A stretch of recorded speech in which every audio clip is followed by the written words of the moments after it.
L'annonce est formalisée depuis la Maison-Blanche. Nikki Haley, ambassadrice américaine à l'ONU, met ses menaces à exécution et confirme le retrait des États-Unis du Conseil des droits de l'homme. Le Conseil continue de politiser et de jeter le blâme sur des pays avec des rapports positifs en termes de droits humains dans le but de détourner le regard sur les abus dans leur rang. Ainsi, comme nous l'avions annoncé il y a un an, si nous ne voyons pas de progrès, les États-Unis se retirent officiellement du Conseil des droits de l'homme de l'ONU. Depuis des mois, les États-Unis menacent de quitter l'instance onusienne. Il y a un an, Nikki Haley avait demandé une réforme profonde du Conseil des droits de l'homme.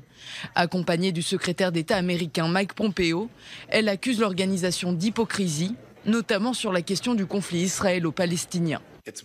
Certains membres de ce conseil sont des gouvernements autoritaires avec des dossiers odieux et sans équivoque concernant les droits de l'homme, comme la Chine, Cuba et le Venezuela. Il y a aussi un parti pris déraisonné, bien documenté contre Israël.